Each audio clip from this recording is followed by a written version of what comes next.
Shalom, je suis très heureuse d'être en votre compagnie. Je suis Daniel Mboua à l'état civil, si vous voulez, Mboua Daniel, épouse Kragui. Voilà, je suis mariée, mère d'une petite fille, adorable petite fille. Et je suis titulaire d'un BTS en tourisme et loisirs. J'ai fait l'hôtellerie et j'ai appris le journalisme sur l'État. J'ai eu quand même pas mal de formations. Et là, je suis en train de préparer encore un diplôme en journalisme. Je pense que plus tard, on le saura. Ma conversion en Christ, il y a beaucoup de choses à dire. On va essayer de circonscrire quand même les choses. Moi, je suis née dans une famille chrétienne. J'ai grandi dans l'environnement chrétien. Mais j'ai rencontré le Seigneur vraiment quand, dans les années 2004, 2003-2004, voilà, 2003-2004, c'est là que j'ai rencontré le Seigneur véritablement. Après, j'ai relâché un peu dans, dans la prière parce que je n'avais pas un suivi véritable. Et c'est en 2007 que j'ai repris véritablement les choses. En 2007, où j'ai décidé de faire partie de la grande famille du Seigneur, où je suis allée jusqu'à aller prendre la communion. Et là, je me suis dit, il est temps maintenant de marcher en sainteté, de vie avec le Seigneur. Et c'est dans cette atmosphère que je vis depuis jusqu'à maintenant. Alors, une anecdote. Je vais parler plutôt de ce jour-là où c'était en septembre 2007 où on devait prendre la communion et puis être baptisé. Alors pendant que j'étais dans l'église, j'étais dans la salle où tout devait se faire et pendant que le baptême se faisait, la communion se faisait, j'ai ressenti quelque chose d'inhabituel. J'avais l'impression que le feu était en train de brûler. D'abord, ça va commencer en bas, sous les pieds, à la plante des pieds. Pourtant, j'étais bien chaussée. J'ai senti vraiment un feu monter en moi depuis des orteils jusqu'aux genoux. Je sentais comme s'il y avait du feu. Et je n'arrivais pas à parler. Je ne pouvais pas expliquer cela à mon voisin ni à ma voisine parce que tout le monde était un peu, comme on dit, sous onction. Et je ne comprenais pas. Je me disais, mais qu'est-ce que le pasteur est en train de faire pour que ça arrive jusqu'à mes pieds? Et ça a duré près de 45 minutes. Et vraiment, ce jour-là, je pense que c'est là que j'ai expérimenté vraiment la puissance de Dieu, la présence de Dieu, je pourrais le dire. Et après ce moment, j'ai senti vraiment quelque chose d'inhabituel. Et c'est dans cette atmosphère que je suis. Et à côté de cela, je voulais ajouter aussi que quand une fois comme ça, après ce moment, je crois 2 ou 3 jours après, je dormais. Et j'ai vu une lumière qui était dans mon rêve, j'ai vu comme une lumière. Et c'était tellement fort que je me suis levée en sursaut, puis j'ai commencé à dire hey, c'est quoi ça? Ça vient d'où? Après, je me suis calmée. Faut dire que avec le Seigneur, on a envie des expériences parfois qui peuvent être difficiles, dures ou même joyeuses. Dans tous les cas, nous avons rencontré le Seigneur et nous devons comprendre que cette rencontre est pour la vie.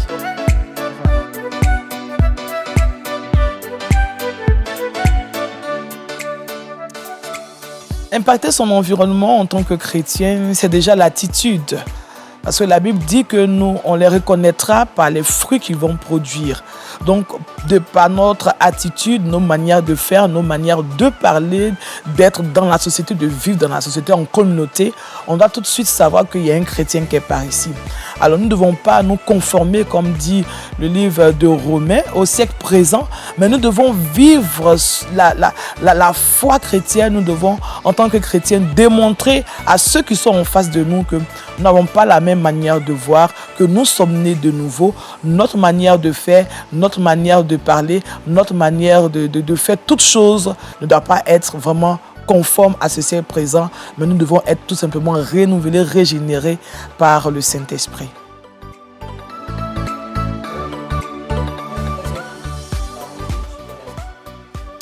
Alors, mon émission favorite sur LMTV, je pense que c'est l'émission Wake Up que j'aime bien. hein. C'est un plateau que j'aime bien où je suis avec des chroniqueurs, avec le pasteur, avec l'invité. Nous parlons un peu de tout, mais toujours dans la présence de Dieu.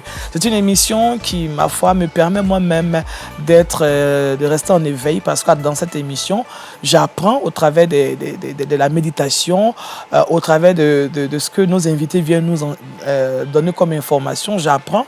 Et puis avec les deux chroniqueurs qui sont sur le plateau, vraiment on apprend toujours. J'aime bien cette émission parce que nous aidons les autres à se réveiller, nous leur communiquons la joie, nous leur communiquons l'espérance à travers cette émission. Je pense que c'est mon émission favorite.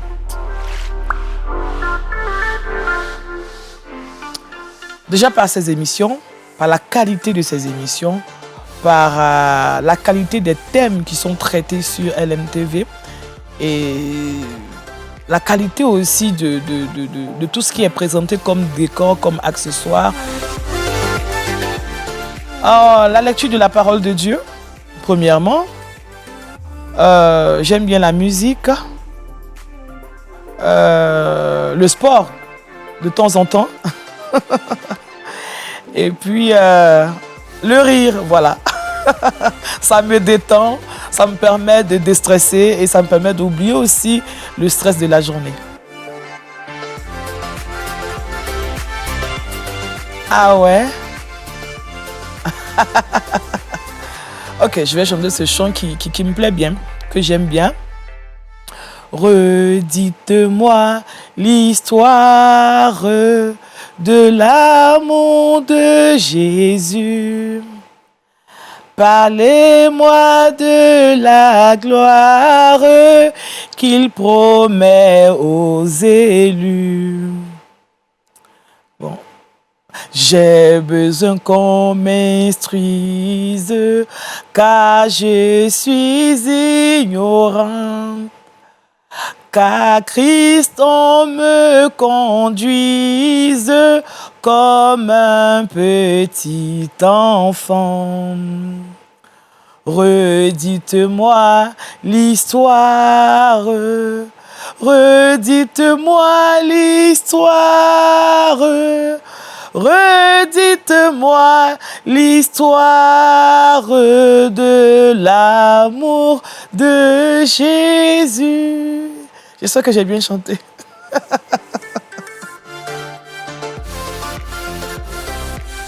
Alors, c'est tout simple. À une personne qui n'a pas encore accepté Jésus, je lui demande de faire le bon choix. Choisir Jésus, accepter de marcher avec le Seigneur, c'est la meilleure des parts. C'est vrai qu'en Jésus, on ne te dira pas tes problèmes seront terminés. On ne te dira pas que tu ne vas pas vivre certaines réalités. Mais en Jésus, tu as l'assurance. En Jésus, tu as la maîtrise de soi. En Jésus, tu es rempli d'amour. En Jésus, tu communiques l'amour. Quand nous voyons comment le monde se comporte aujourd'hui, comment les choses se passent autour de nous, nous n'avons tout simplement pas le choix. Il faut accepter Jésus pour espérer entrer dans le royaume des cieux. C'est ce que je peux dire à cette personne. Alors, à nos charmants, je dirais charmants téléspectateurs, parce qu'ils sont beaux, ils sont gentils, ils sont merveilleux, je souhaiterais tout simplement que cette année soit pour vous une année de paix. Une année où vous avez vraiment une rencontre encore plus approfondie avec le Seigneur. Une année où vous expérimentez de nouvelles choses avec le Seigneur. Une année où vous allez de gloire en gloire avec le Seigneur. Une année où nous montons, je dirais, dans la présence de Dieu. Une année de paix, c'est vrai, mais surtout une année de cœur à cœur avec le Créateur. Que cette année encore soit une année où vous arrivez à accomplir vos projets, où vos projets arrivent à l'existence. Que cette année soit une année où vous voyez la main de Dieu en action dans vos vies. Que cette année soit une année pas comme les autres, une année superbe dans le Seigneur. Voilà, shalom, et puis je serai ravi de vous retrouver tout le temps sur Lumière du Monde Télévision. Que Dieu vous bénisse et puis big up, shalom.